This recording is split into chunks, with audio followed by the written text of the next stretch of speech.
सहनावतु सहनौ भुनक्तु सह वीर्यं करवावहै तेजस्विनावधीतमस्तु मा विद्विषावहै।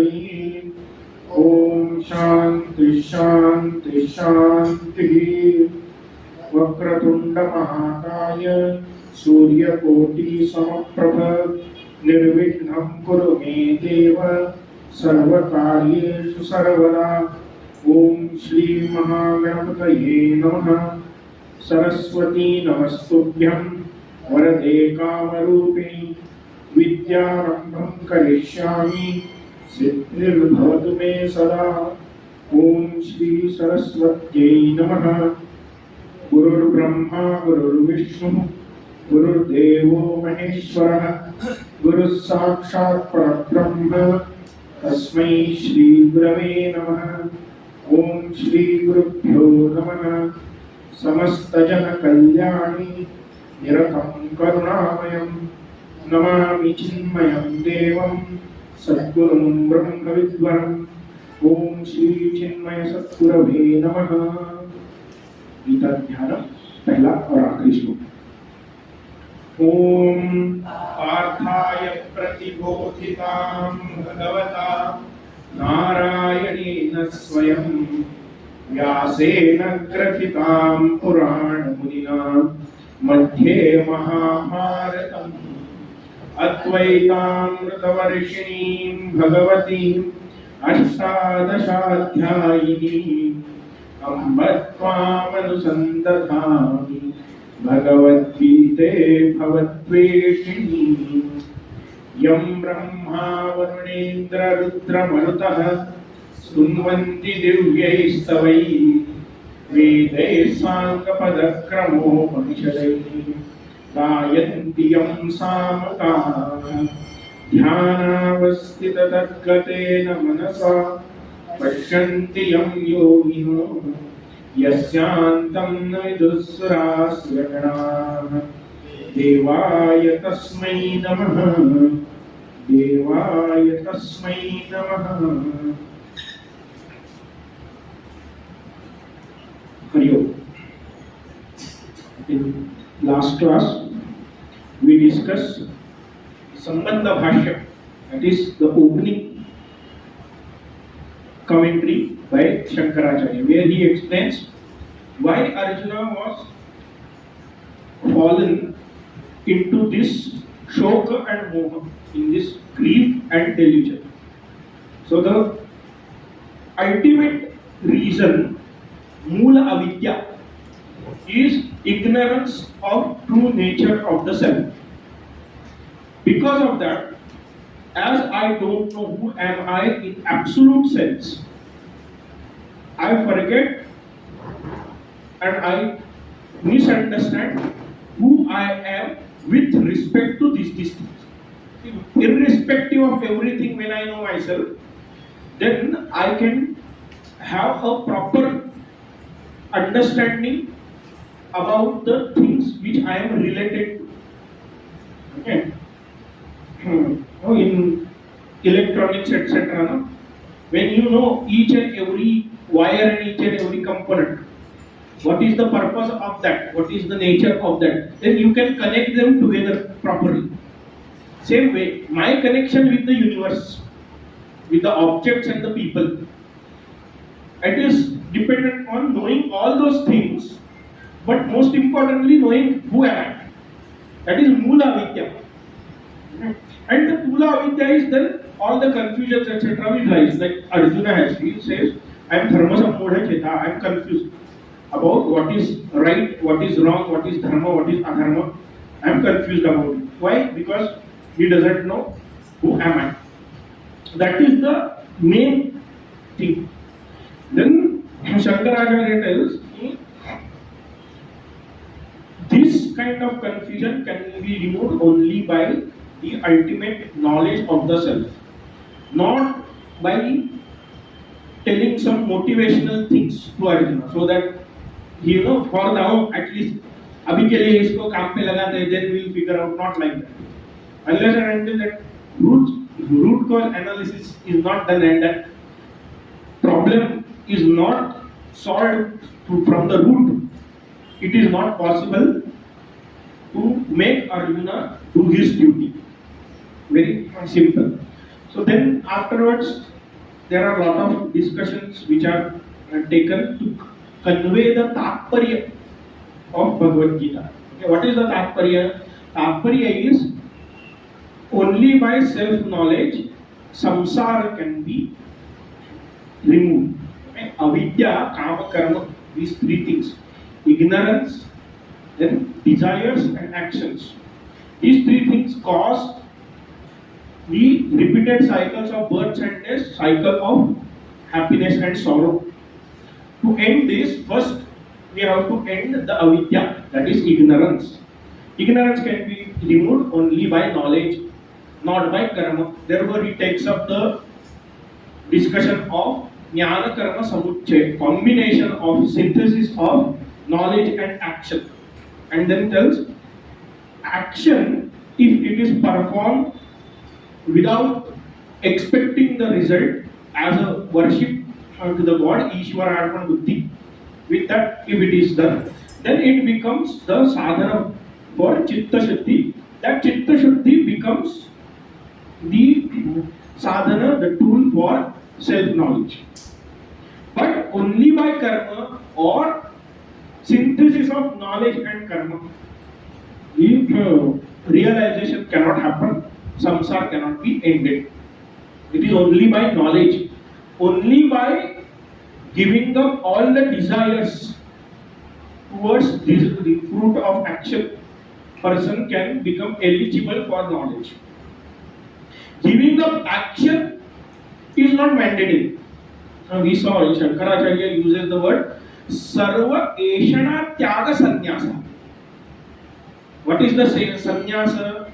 It says without sannyasa there is no liberation. But sannyasa means what? Sarva eshana tyaga. Eshana means desire. Giving up all desires is sannyas. Not giving up the action itself. Once you take up sannyas, it's not that we give up all the actions. Actions which are meant for grihastha-shrami or vanaprasthi, they are not. Social, economical and family duties are not there to sannyasis. But they do have duty towards the liberation. Whatever they do, they must do it to achieve the self-knowledge. That kind of duty they also have. But if you are not taking that kind of formal sannyas, official sannyas you are not having, then it is giving up the desires. Okay. Then even if you are performing karma, that karma is not considered as a karma. Why? Because it doesn't continues the cycle of samsara. It helps you to come out of that cycle.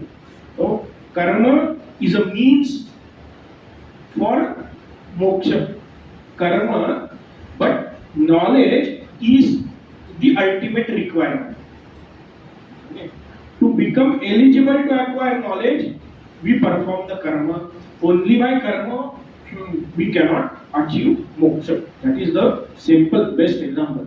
The adhikari of jnana yoga and bhakti yoga is different. Bhagavan Shri Krishna said, jnana yogena sankhyanam, karma yogena yoginam.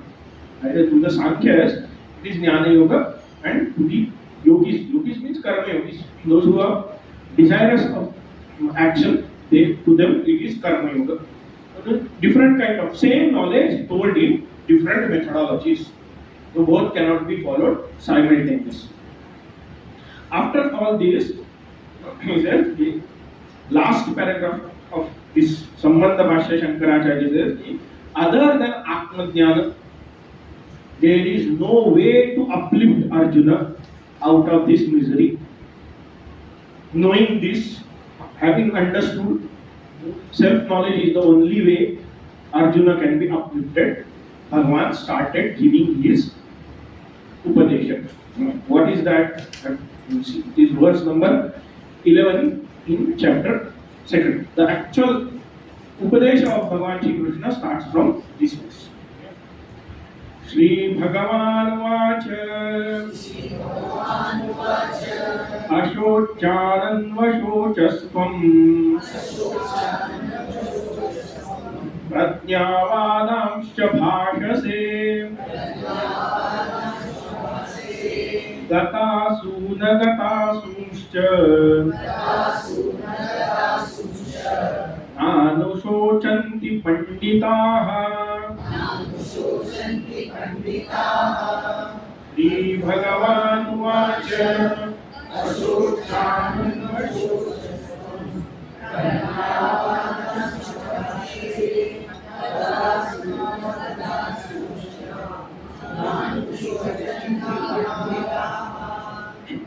Ashochan Na Shochaha Ashochaha. Those who are not, literally speaking, not worthy of grieving. What? Those who are not to be grieved. Okay. Plural of that is asochan. All those things and beings which are not fit to be grieved upon. Anvachoshasvam. You are continuously grieving about them. Means what? You are grieving about those who are not supposed to be grieved. Means what? You are doing what you are not supposed to do. In simple terms. And on top of that, Prajnavadamscha Bhashyase. And you are speaking the knowledge, Prajnavada. What Shankaracharya says, Na shochaha ashocha. Bhishma Dronadaya. Sadhvatvat Paramartha Rupena Nityatvat Tan Ashochan. Why they are not fit to be grieved upon? Not because they are not worthy, etc. You say, na, some criminal, some terrorist is dead, killed. You say, what to grieve for this person? He is so evil. There is no need to be grieved upon. That Bin Laden was killed. Who grieved for them? We said he is not fit. The Bhishma Drona, they are not like that. Why you should not grieve among them? Because Paramartha Taha, as per the ultimate reality, they are never going to get destroyed. They are always there. As a consciousness, Bhishma Drona, etc., are not going to get destroyed. Therefore, you must not grieve upon them. Anushocha, but you are continuously Anushocha means again and again. Anu, the word is used in, this is a prefix used in the meaning of repetition or following. So doing again and again. You are grieving continuously again and again for those who are not supposed to be grieved upon. And on top of that, what you are doing, tam prajnavadan bhashase. You are talking like a wise man, intelligent person. Pratyavadam, buddhimatam, vadam, vachanani. The way intelligent people, knowledgeable people speak, you are talking like them. Means what? You are doing unwise thing.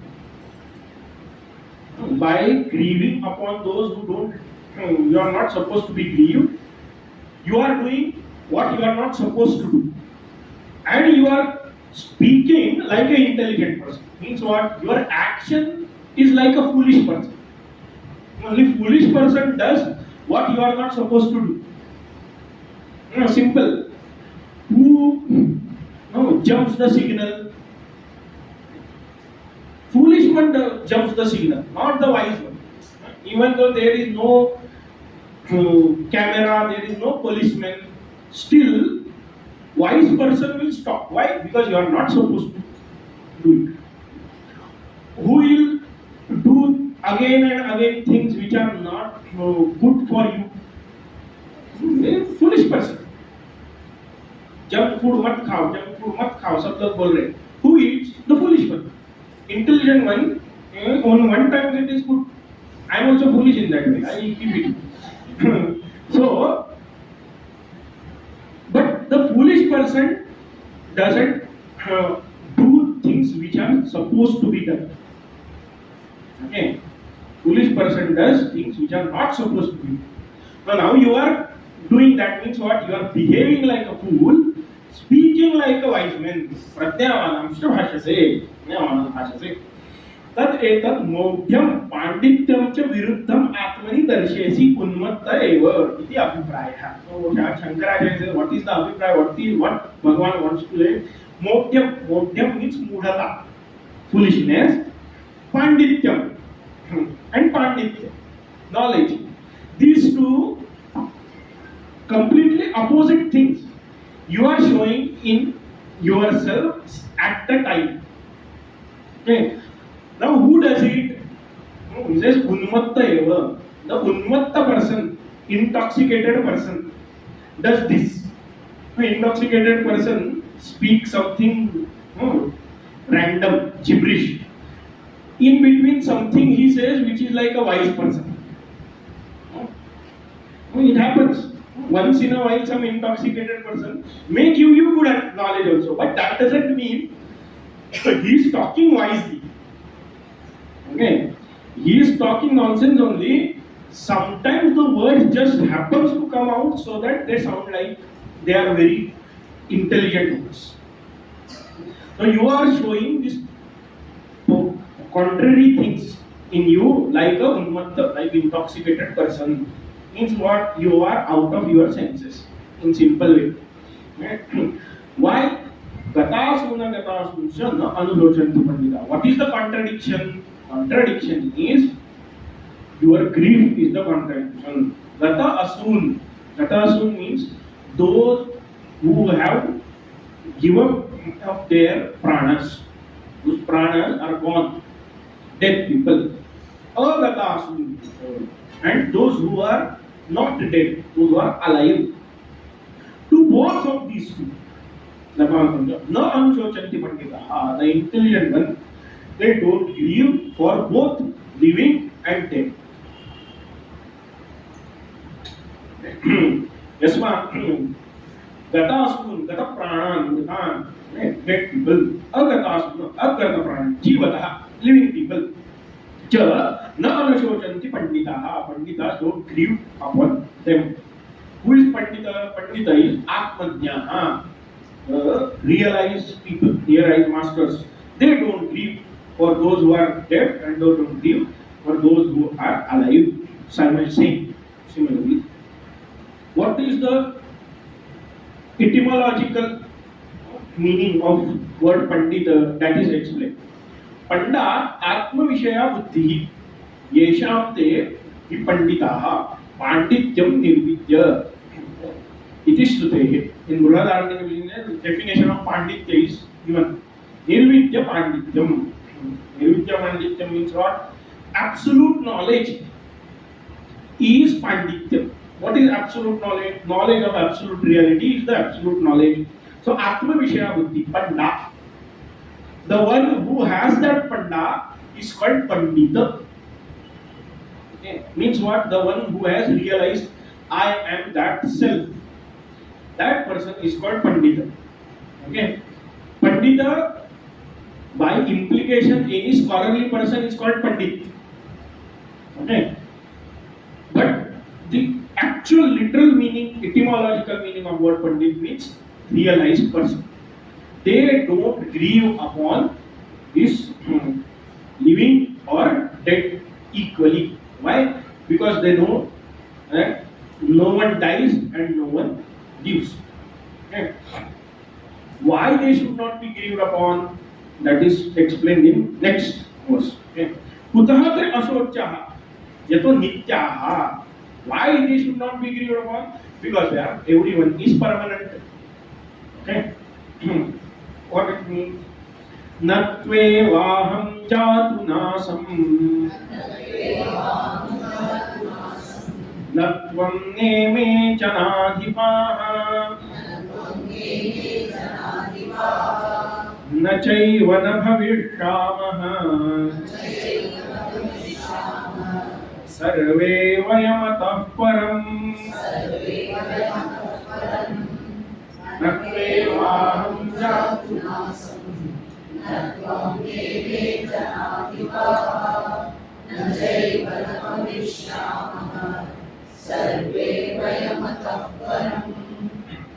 न तु एव अहं न आसम जातु.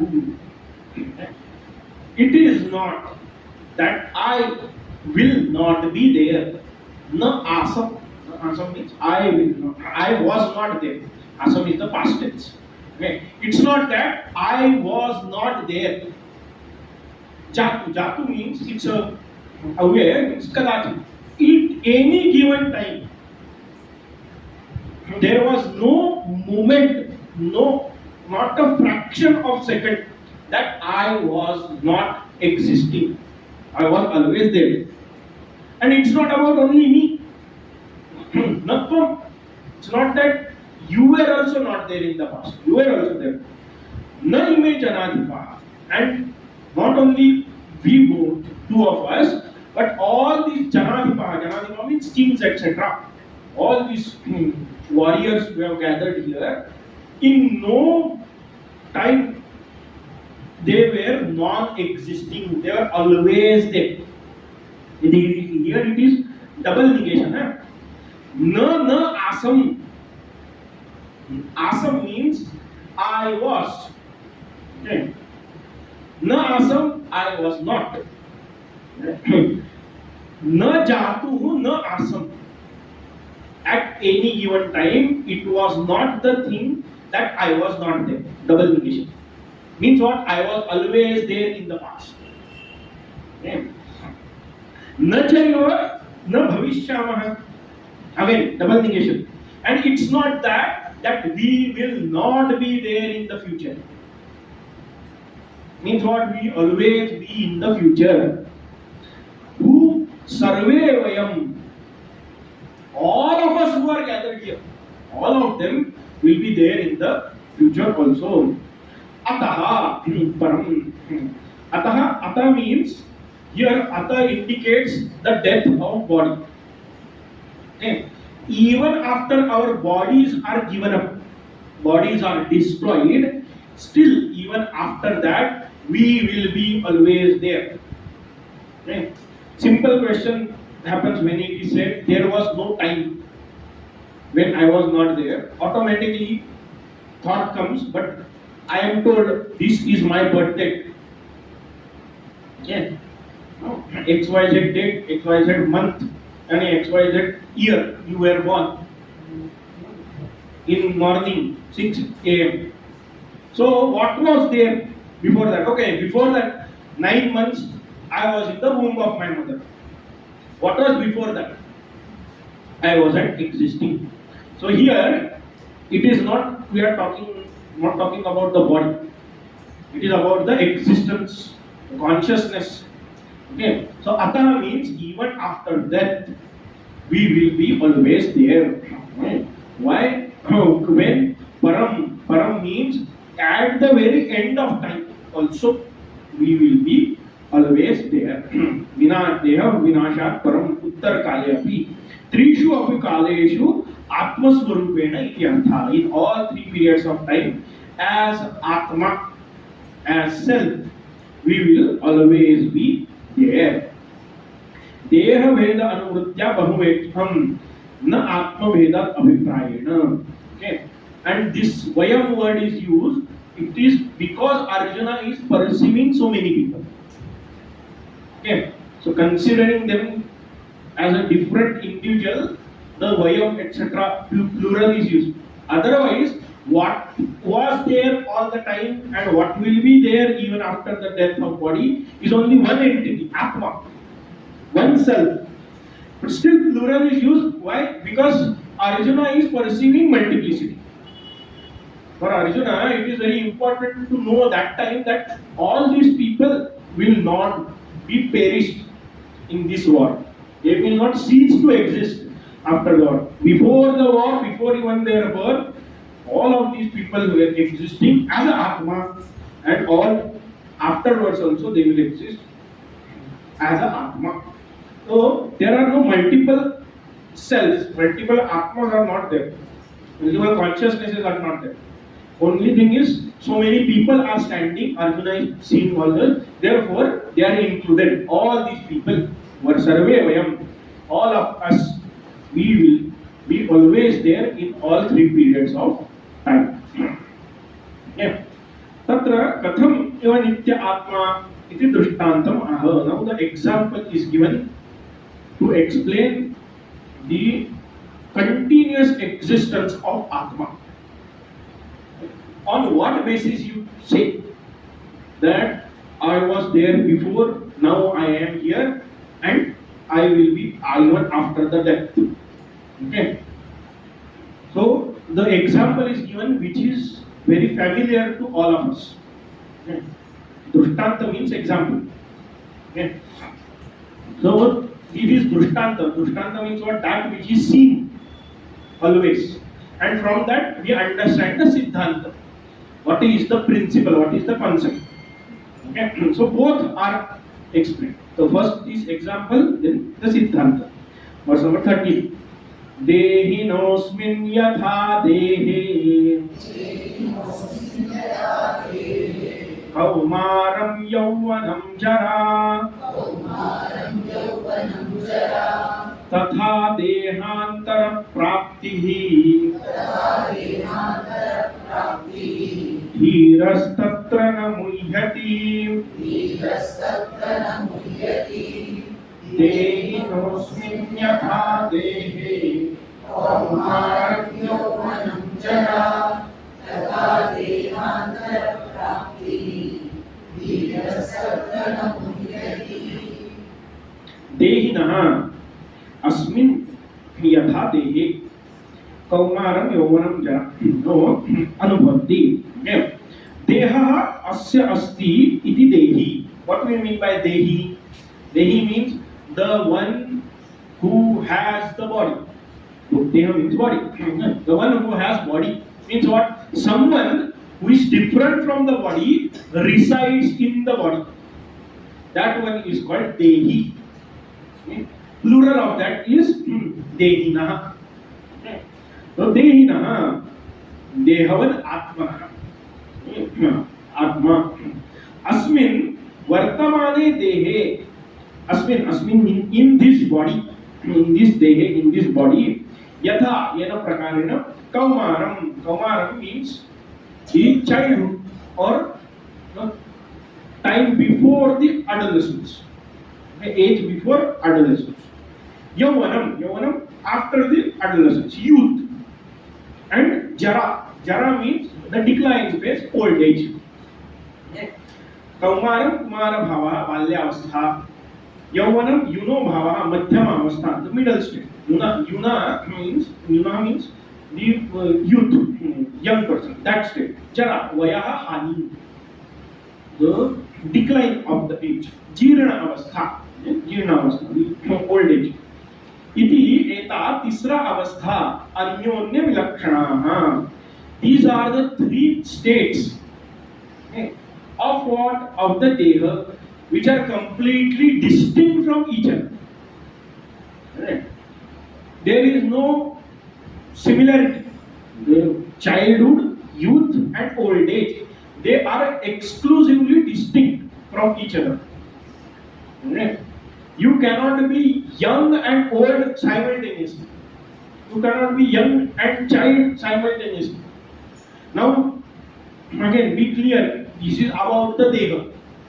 We are not talking about this. Okay? That can be child at any age, or that can be old also at any age. Okay? That we are not talking. Okay? People at age of 50, 60 also, they call themselves young. Okay, but you are not young at that age. You are simple. It is old.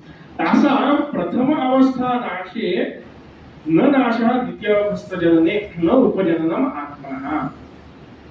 When the first state gets destroyed and second state rises, that time new self, new Atma is not born. We have continuous experience. I was a child, now I am young. I was young, now I am old. With continuous experience. किम तर्हि अविक्रियस्य एव तृतीय तृतीय अवस्था प्राप्ति आत्मनो निष्ठः. Then still what I say, I am old, I am young, etc. How you get this? Because that I is continuous. If body is changing, along with that someone who is inside that body is also changing, then you cannot have continuous experience. We entered on the movie theater, then came out in the interval, gave the ticket to somebody else, and that person watched the second half. Now the first person cannot tell the story of first second half. Why? Because you have not experienced it. That continuous presence was not there. But someone who resides in the body tells, earlier I was young, before that I was child, now I am old. Now we see photo. Small child, 2.5 feet, thin, wearing half pant and t-shirt, and we say, oh, this is me 25 years ago. This is me 10 years back. A young tall boy wearing trousers and shirt.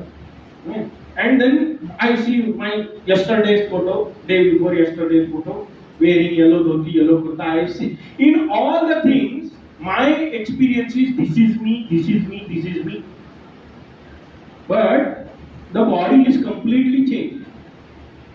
Same way, tatha, tadvat, same way. तद्वत् एव देहाद अन्यः देहांतरं तस्य प्राप्ति देहांतर प्राप्ति अविक्रियस्य एव आत्मनः इत्यर्थः. Same way, when this entire body is dropped and new one is taken, Atma remains as it is without any kind of modification. Because if it was going under modification, we will not experience our continuous existence. Now the question comes, but we never experienced that earlier I was Yaksha, Gandharva, Kinnara, something. Oh, now I have become human being. Before that, I was someone else. All these things, don't know. Some dog doesn't come and tell us. Okay, पहले जमाने में मैं इंसान था, पहले जन्म में, अब कर्मों के वजह से कुत्ता बन गया. Like that, no dog comes and tells us. We also don't remember our past. But just think, you can never remember a point where you have not existed. Okay? You try to find out. See, till this point I was. Before that I wasn't.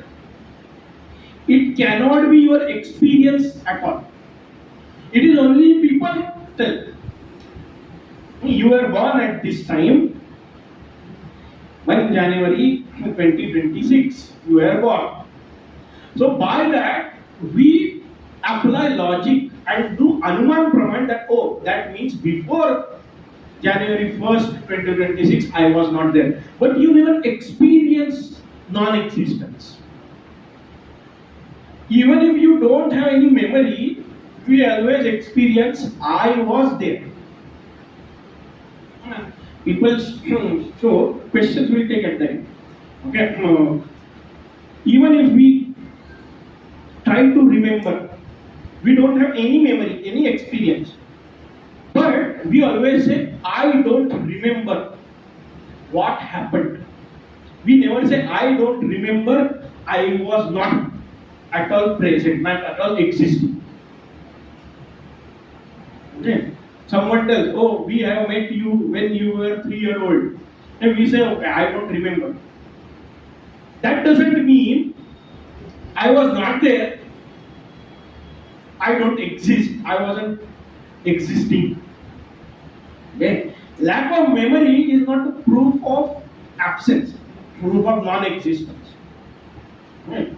Memory is completely different, existence is completely different. Existence is experienced. Okay? External experience of the world may not be there, but the subjective experience of my presence is always there. So therefore, even when we have dropped our previous body and taken up this, that Atma is one and the same. Dhira, Dhiman, the intelligent, Tatra, Nam Yadi, Namo Namapati. Knowing this, that there is only one self manifesting in different bodies. Even after death, it is going to take new body. Even the death of that new body, it will take another one, another one, another one. Knowing this, that intelligent person, Buddhiman Puruša, Dhira, does not grieve. No, Yati doesn't fall into confusion. How I can be exist, existing forever? This confusion it never faces. Okay, so therefore there is no place for moha, the one who knows. Okay, now you see how the logic is developed. Bhagavan says, "Na anushochati pandita." Right? Realized people, they don't grieve. Why they don't grieve? Because they know that I was always there and I will be always there even after the death of this body. Okay. What is the logic? How can you explain that I am there continuously present in all these things? So says within the one body also there are a lot of changes, but because Atma is one, that Atma knows all the changes. Okay. The one who is undergoing the change never experiences the change. A simple people come and tell me, no, you have become very happy. Now increased, gained weight. Right? Oh, we say, oh, is it? I did not understand. Okay. Then someone tells, oh, you have lost quite a weight. Then, oh, I did not understand. Why? Because once we are identified with the body, I consider myself to be body, I am part of the change. The changing one never understands the change. The changeless knows the change. Okay. So the Atma, who is changeless, in one body, knows childhood, youth, and old age.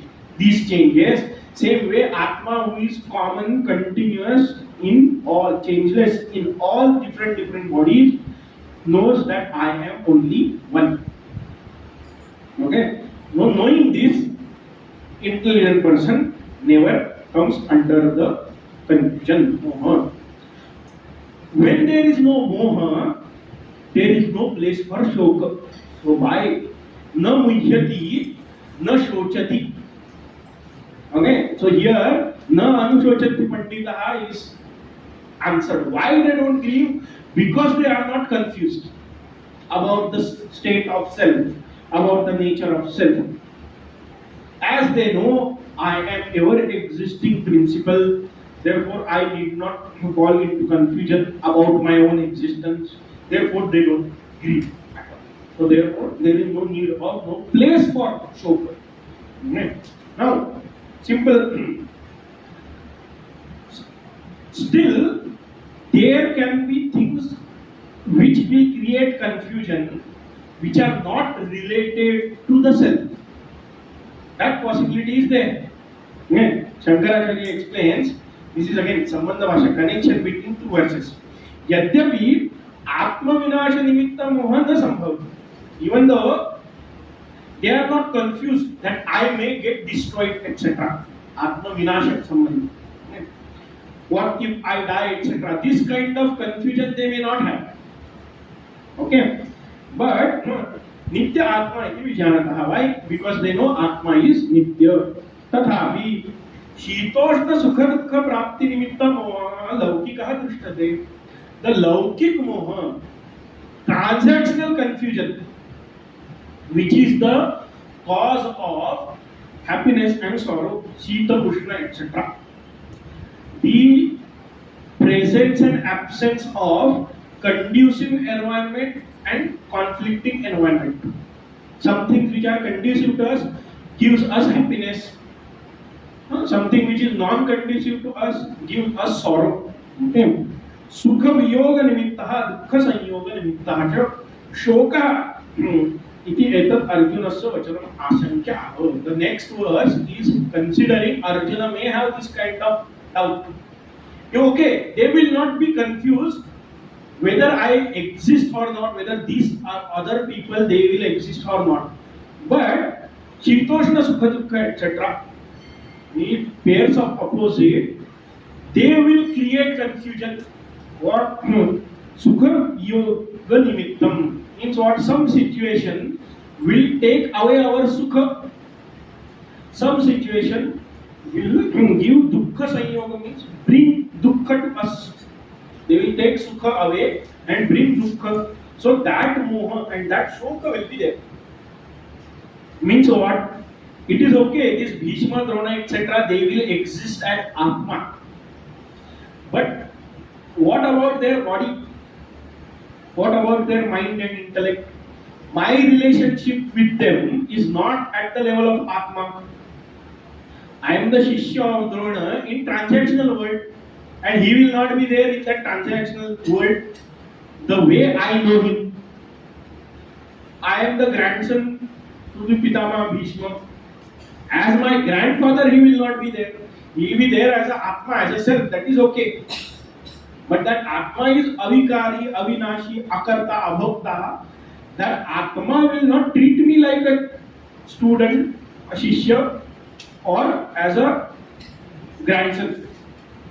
So because of that, it is very possible for even Atmajnani to have Shoka and Moha. Very simple. Logical question. Okay. Considering this, Arjuna may have this question. This is called Kritva Chinta. Kritva Chinta means the speaker himself decides that this doubt may rise, okay, and answer the question. Okay. What it says? Matra sparshastu kaunteya शीतोष्ण सुख दुःखदाः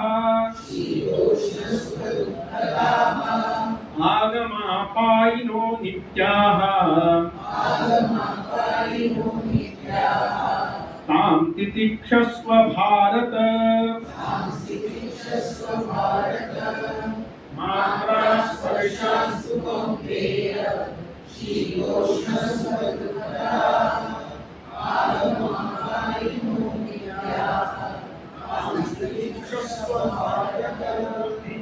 मात्रा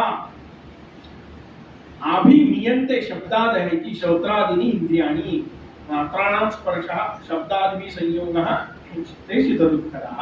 What is matra sparsha? Matra sparsha means the contact between sense organ and sense object. Okay, we have 5 sense organs and there are 5 sense objects. Okay, by the mean sense object means the quality which is perceived by that sense organ. Okay, objects are many. Okay, but whatever we see, what we see name, form and color. It is called rupa.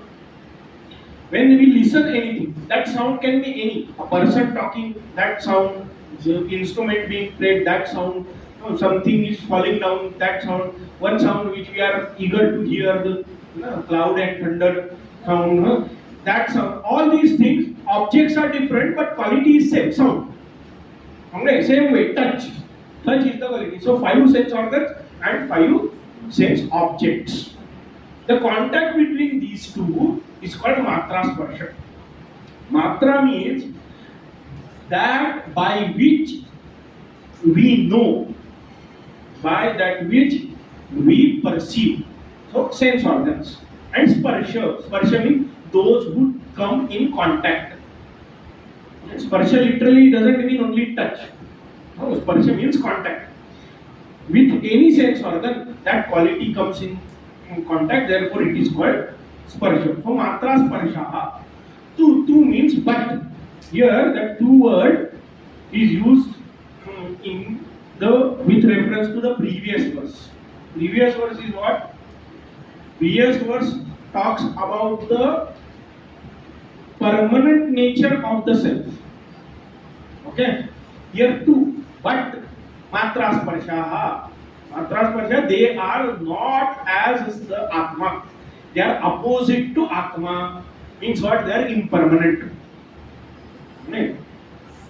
Kaunteya, hey Kaunteya, say son of Kanti, Shitoshna Sukha Dukkadaha, all these contexts, how they are, Shita Ushna, hot and cold, Sukha Dukkadaha, giver of this different opposite experience. Some experience will be conducive, some experience will be non-conducive. Some experience will give happiness, some experience will give sorrow. As simple as that. No, Shita Ushna, in same room at same temperature, two people suffer for different reasons. One feels it is too hot, one feels it is too cold. So sukha dukkha is the personal experience, shitoshna etc. is the objective experience. Okay, so subjective, objective, both type of experience, they are acquired by the contact with the sense objects. Okay. Agama apayinaha.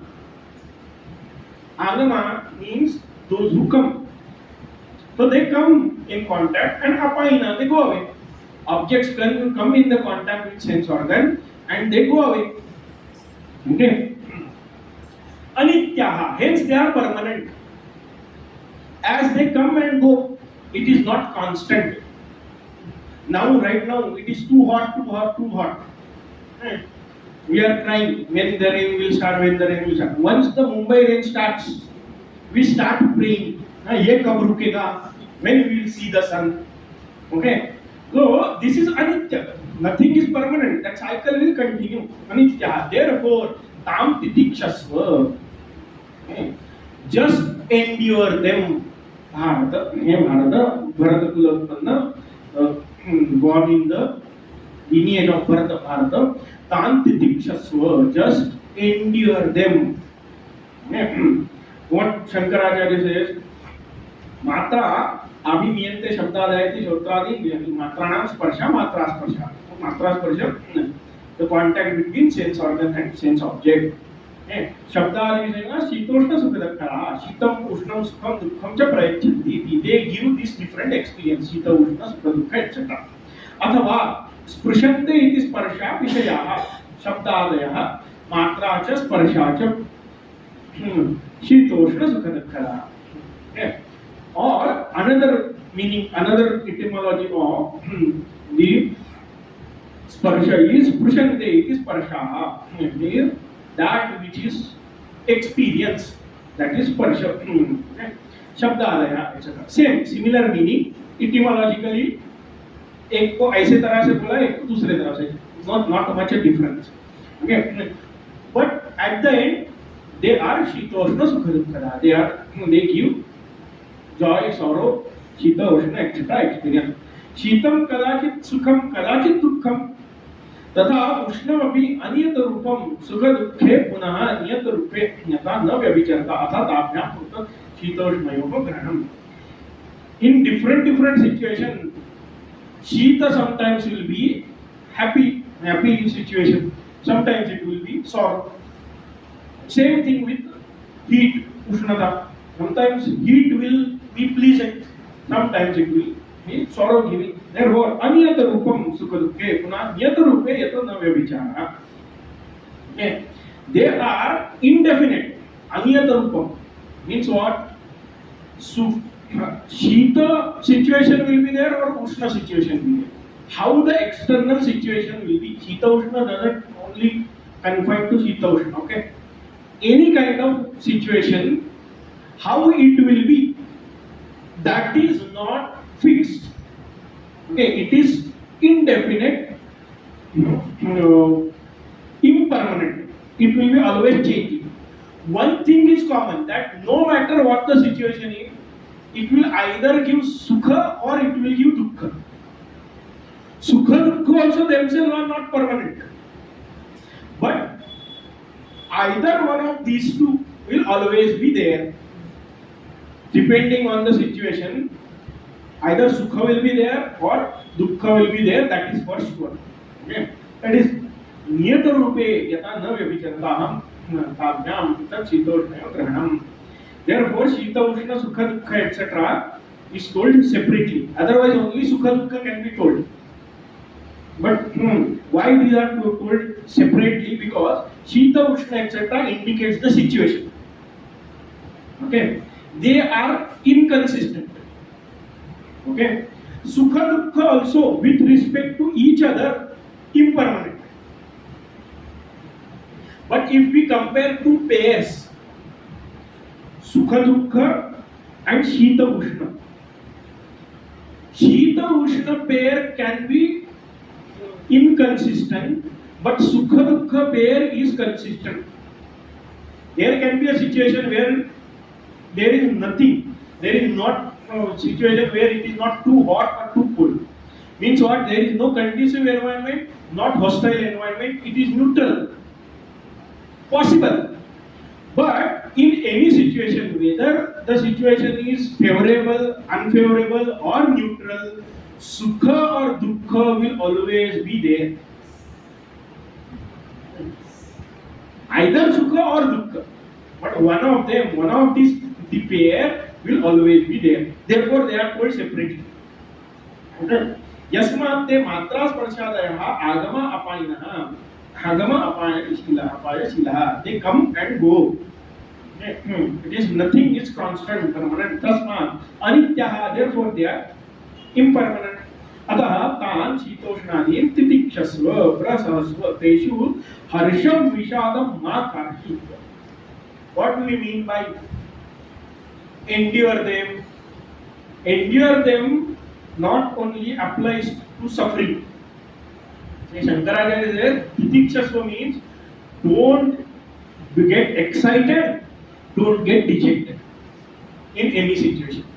Oh, what to do? So much of difficulties with this kind of, don't get dejected, and oh wow, everything is nice and beautiful. Wow, I can get whatever I want. Okay. Children in Disneyland, no, don't become excited like that. Okay. Deshu harsham vishadam makashi. Don't get excited, very happy. Why? Because it is impermanent. That story of king is told. No? That king once asked his guru or some sadhu that tell me one sentence which will make me happy in sorrow and sad in happiness. So he wrote on his wall, "Ye abhi din jayenge. This shall also pass away." Okay. So therefore there is no need to get excited too much, nor to get very sad, depending on no matter what the situation is, because all are impermanent things. Again, why not to get dejected or not happy? Shitoshnadan sahatah kim syat. What will happen if I endure? Why should I endure? When we do something, if there is some gain out of it, what is the gain if I endure this ushna and shita, sukha and dukkha, etc.? Okay. That is next verse. Yam hi navyathayantete purusham purusharshava samadukha sukham dhiram somrutatvaya kalpate. Yam hi navyathayantete Purusham Purushashava Samadukha Sukham Dhiram Sovidataya Kalpate. Yam hi purusham, any person, Samadukha Sukham, who is equanimous in Sukha and Dukkha. Same Sukhe Dukkhe Yasyate Samadukha Sukham, for whom Sukha and Dukkha are one and the same. One and the same means what? The one who understands that both are impermanent, changing things. Nothing is permanent. So such a person, Sukha Dukkha Prapto Harsha Vishada Rahitam. The one, therefore, the one who knows this, both these things, Sukha Dukkha, etc., they are not permanent. Therefore, he is not ever overjoyed when happiness comes, and not doesn't fall into complete sorrow when some sad thing happens. The one who remains equanimous in completely opposite situations. Such a dhiram, intelligent person, na vyathayanti, na chalayanti, nityaatmanajnate yatvartas viposhnaraya. Such a person is not moved, not affected by the sukha dukkha. Okay. See, sukha and dukkha both create problems. Too much of sorrow create problems, that is understood. Little bit of sorrow also we don't feel like having, that is also understood. How sukha creates a problem? See, sukha, if it is excessive, okay, that also removes our vivek. The way people do bad things in anger, wrong things in anger, or wrong things in great sorrow, they do in excitement also. Too much of excitement also brings calamity. When we are overjoyed and we start enjoying too much, it brings calamity. So sukha also creates a problem. The one who understands, that person is not even moved by the happiness. Okay. Now World Cup is going on, football World Cup. Okay. So someone hit a goal in very first few minutes. पहले 10 minute में ही गोल हो गया. Now 80-minute game is remaining. Okay. Now the one who hit that goal, he is enjoying throughout those 80 minutes. मैंने पहले 10 minute में ही गोल मार दिया. What will happen? His team will take 2-3 goals. So excitement also reduces our vivek. The discrimination between the right and wrong, good and bad, gain and loss, the discrimination between these is way covered by happiness also. Okay, so we must not fall for it. Yeah. Hitler, he was winning all the wars. Okay. Everyone in his advisory team was telling, don't attack Russia at the very beginning of winters. The Russian winter is too harsh. Our army cannot survive. Our supply lines are very stretched. But that victory gone in the head. Viveka was over. He attacked Russia. They were stuck there in Siberia. They suffered like anything. Lost at the end. Lost the war. Okay, good only. Gita to all rather good. But see, in all situations, whenever you see, the way we have put ourselves in difficulties when we are in confusion, we have put ourselves in difficulties when we are too happy also. Yes, so Sukha Dukkha both create problem. The one who is not moved by that, moved by that means not distracted by that. Such a person, Samadukha Sukham Dhiram, Saha Amrutatvaya Kalpate. Sir, Nitya Atmanadashana Dishtaha, Dandva Saishnu, Amrutatvaya, Amruta Bhavaya, Mokshaya Kalpate, Samadha Bhati. That person who is not affected by sorrows and happiness of every day, which is impermanent, every now and then. अभी बोलते बोलते we say I am happy, and we are sad. and we keep crying, keep crying, and then some sudden moment we are in achanak se out of nowhere we are happy.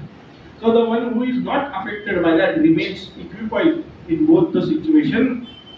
That person becomes eligible, capable of acquiring moksha, amrutatva. Then amrutatva means again it is not the amrutatva of the body.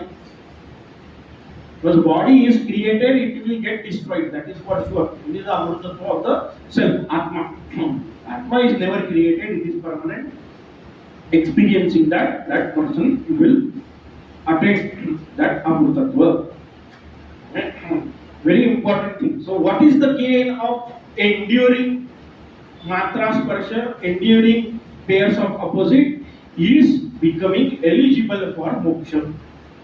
Now, here the sadhan chatushtaya is indicated. One of the sadhan chatushtaya, that is titiksha. Okay. By titiksha, we have to understand entire sadhan chatushtaya. It is called upalakshan. Upalakshan means when one thing of a group is hinted, is explained, we have to understand entire group. Okay. Just like Shita Ushna. Only one external situation is told. Okay. Like that Shita Ushna, Mrudu Saumya, sometimes we get nice comfortable soft seat, sometimes we have to sit in the wooden plank, on the wooden plank. Like that. All the different pairs of opposite must be understood by Shita Ushna. Same way, why Diksha we have to understand entire sadhan chatushtaya. Viveka, Vairagya, Samadhi Sattva Sampatti and Mumukshu. Right.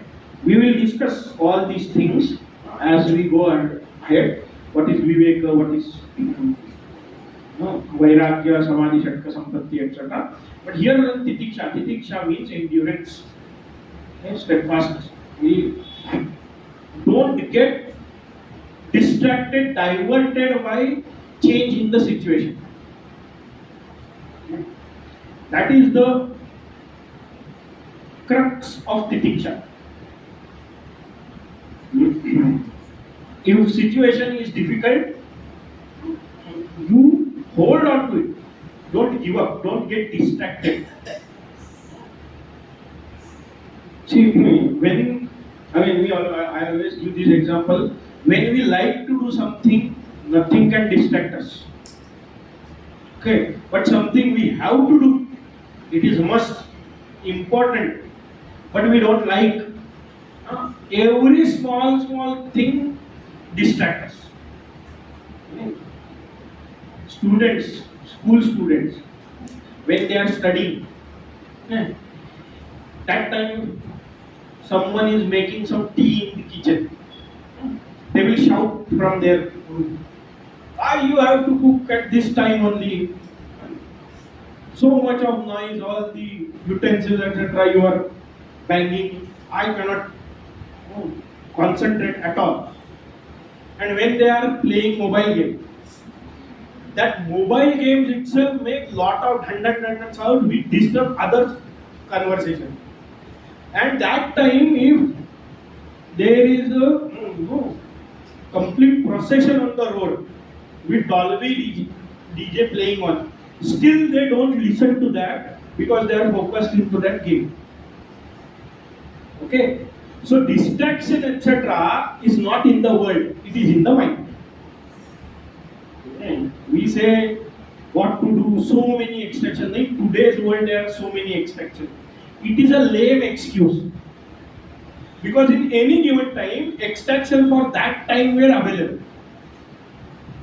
Now we say there is a mobile, there is a TV, OTT, has so many things to listen. Movies are there, dramas are there. When movies were not there, drama was there.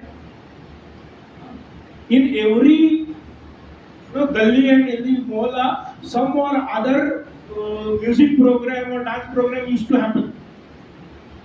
It was there. When all this proper theatre setup etc. was there, people had their ways to do time pass. बाकी कुछ नहीं तो गांव के बाजू में पेड़ के नीचे बैठ के फालतू की बातें करते ही थे. So the distractions of that time were always there. Okay. But now it is up to us Distractions always are there. Whether to fall for those distractions or not. And particularly, distractions, one type of distractions are this. Okay? Something I like, something I enjoy, it is available. घर में शांति से बैठना है, काम करना है, लेकिन TV पे सीरियल चल रहा है, तो काम छोड़ के उसके सामने बैठ गए. These distractions are different distractions. Another distraction is this, which rises from our own mind when we face difficulties, etc. Doubt, self-doubt. I don't know whether I will be able to do it or not. This you must think before you start something. Once you start, either you get finished or finish the work. But hold on to it. That's how you can achieve something. If you keep giving up, nothing can be achieved. Therefore, Tan Titiksha, very important quality, Titiksha. The one who does it, that becomes eligible for Amrutattva. Because Moksha Sadhana is most difficult. Mind will not let you control it. Mind will not let you make it pure.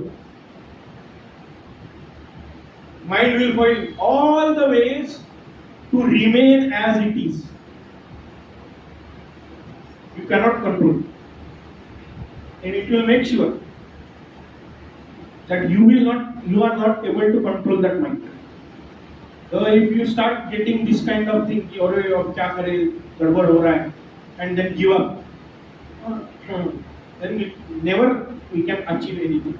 Small sorrows and small achievements. Sometimes it is opposite. So not every time. It's not only sorrows. Sometimes mind throws false sense of achievement.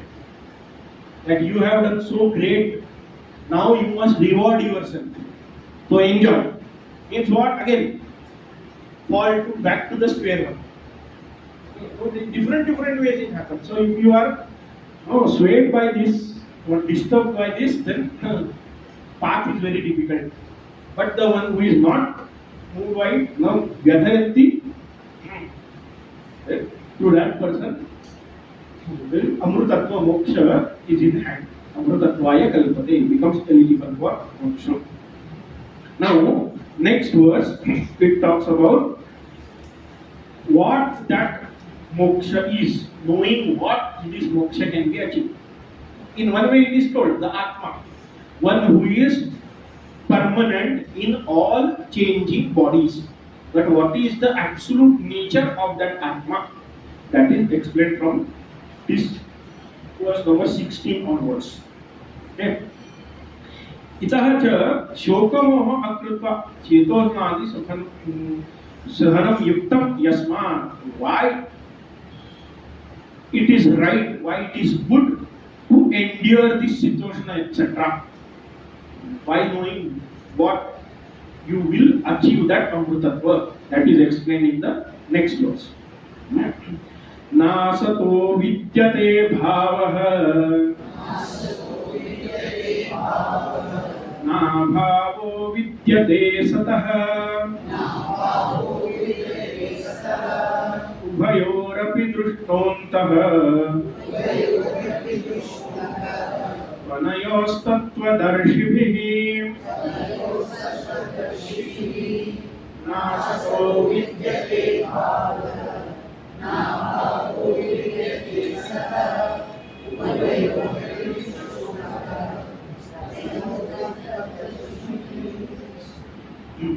न असतः bhavaha vidyate. Asat means that which does not exist. Its existent presence, bhava, is never there. न असतः अविद्यमानस्य शीतोष्णादेः सकारणस्य न विद्यते नास्ति भावः भवनम् अस्तिता. Astita, astitva, existence of non-existing object is never there. In no given time, non-existing object exists. Okay? Na abhavaha vidyate sataha, and that which is existing, it never becomes non-existent. It is always present. विकारः न विद्यते नहि शीतोष्णादि सकारणं प्रमाणिनि निरुक्यमाणं वस्तुं सम्भवति by the pramana means what? By the means of right knowledge you cannot establish the existence of shitoshna etc. Why? Because they are non-existent. Okay. Now automatically if you those who have studied a little bit they will say but they, by pramana we know Shita, Ushna, etc. exist. Why? How? By pratyaksha pramana we know there is hot or there is cold outside. Pratyaksha pramana, direct perception. We don't need any other means to know whether the temperature is hot or cold, weather is hot or cold. By direct experience we know it. Something we cannot know directly, we know by Anuman Praman. Why there is no monsoon till 20th of June? Because of El Nino. By Anuman Praman we know. Because there is a patch of low, low pressure in Pacific. So therefore everything is getting sir. All the monsoon winds are blowing in that direction. Therefore we are not. This is Anuman. By logic we understood. Direct experience is not there. We have not gone into that Pacific and experienced. Oh, here is the low pressure belt. But by logic we understand. So by yukti we understand. So existence of this object is known. But the ultimate pramana is Shastra pramana. By Shastra pramana we know these objects don't exist and also there are different levels of experience. Okay. At certain level of experience, the object is experienced through pramana, but when that level of existence, thereof reality is changed, those things become apramana, those things become non-existing. No, what is that? All these things. What is the existence and non-existence? About that, there is a long bhashya which we will discuss in the next class. Today we will conclude here. If there is any question, any doubt, we will have it. Yes. Now Balram was there. Balram was the guru of I think Duryodhan, right? He did not participate in the war. Correct. The war is always standing for dharma. Correct. So why was Balram supporting Duryodhan when he knew that Duryodhan is on the side of adharma and he walked away from? He did not support. No? He did not support. That's why he did not fight. And again, it has nothing to do with this. मतलब ये महाभारत प्रश्न है, not Gita question. Yes. हाँ. Talking about the existence and non-existence. So I had a question. You said that we never have any experience of non-existence. We don't Correct. know what non-existence is like. But do you think that's just because we are experiencing, because right now we are in the human body, so we are looking at existence only from the human body relation or lens, and that's why we cannot fathom anything outside. So that's what I am saying. Forget the human body experience. Okay, the question is because we are in the human body, with human intellect we are thinking, we can grasp the concept of existence. Therefore, we say we don't have the experience of non-existence. Okay, if we are in another body, then we might not have that kind of thing. So this is the important. This is what we want. Now, simple. Any animal or any object of the world today, sentient object, plant, animal, fish, bird, etc. You try to end that jiva's existence. What will happen? Every jiva will try to preserve the existence. Why is that so? Because it is inherent experience. It is my nature that I must exist. That is inherent call for everybody. I have to be existing. I cannot be wiped out. It is not possible if our nature is not existence. Okay? One thing. Another thing, see, as we discussed, Imagine, just imagine, I was born at this particular moment. Okay, what is date today? 9th June 2026, 8:17 p.m. At this moment I was born. Okay, 20 years later someone asked me, do you remember 20 years back you were born and I held you in my hand and put you in the crib? What will I say? I don't remember. Okay. Does it mean that I was not existent in that time? Of course I was. Okay. Same way, before that, I don't remember the experiences, but not having an experience is not the pramana, it's not the proof of non-existence. Simple. Why? Because I don't ever feel I was non-existent. You just try to go and back in time and imagine. See, in at this moment, I was not there. I was non-existent. You can never think why, because the one who is non-existing cannot have the experience of non-existence also. The presence and absence, existence and non-existence, both are known by someone who is existing. So existence of this body, which was not there before and which will not be there afterward, will be known by someone who is existing before the creation of body, and it is existing even after the destruction of the body. That permanent thing is me, Dehi, the one who resides in the Deha, not the body Deha itself. That Dehi is permanent, not the Deha. Body was non-existing, yes. Before birth, before that, 9 months in the mother's womb, and before that it was not there. After death, it will be cremated. After that also it will not be there. But the I, who knows all these states, will be always there. Otherwise, there is no logic to this statement that I was not and then I am created. I was created. Why? Because thing which is created at any given moment, even if it is sentient, can never know its non-existing state. Okay. Now this AI almost talks like a conscious entity.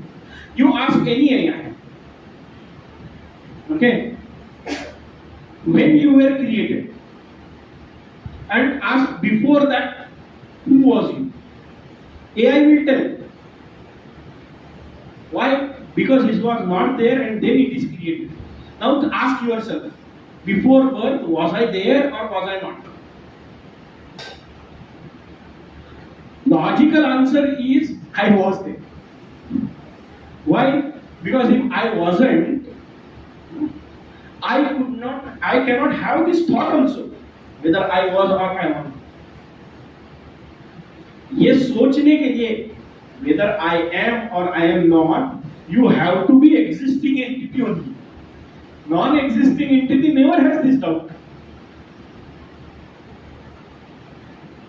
मोर का पंख नीला होता है कि पीला होता है, इसके ऊपर डाउट कर सकते हैं. What is the color of horns of rabbit? There is no argument. Why? Because they don't exist. Something exists or not. This doubt is always there only about existing object. Who am I? Another question. Going ahead. Those who are existing, they can only ask this question, who am I? Whether I am this or that. Identity crisis, so to say, is possible only for existing things.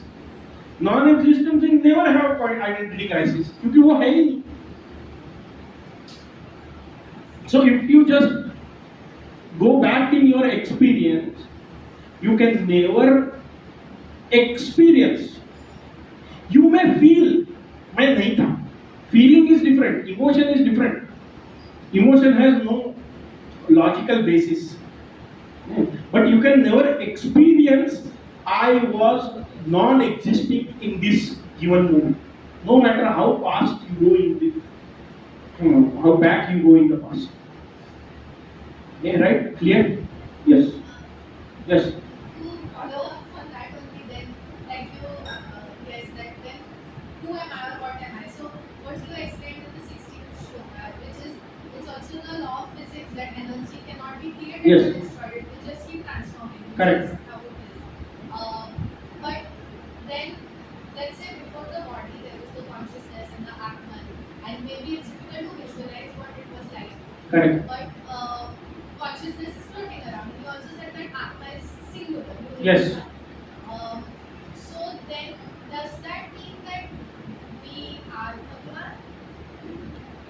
Bhagavan in the sense, yes, the principle is same. The powers of Bhagavan etc. will not manifest in human body. Because that is the covering of that consciousness. Okay. Because, we also did sometimes said that this entire universe is in the dream of Vishnu Bhagavan. Yes, kind of. Yeah. So then that would mean that we are physically non-existent, but the if As an essence, we are one with that same consciousness. Yes, correct. Correct. Yes. Yeah. Anything else? Any other question? Okay. So we discussed about this Sat and Asat. Shankaracharya gives very nice definition of both Sat and Asat. Okay. That also we'll see. And in next class, today we will conclude here. Om Purnamada Purnamidam Purnat Purnamudachyate Purnasya Purnamadaya Purnameva Vasishyate Om Shanti Shanti Shanti Hari Om Shri Gurubhyo Namaha Hari Om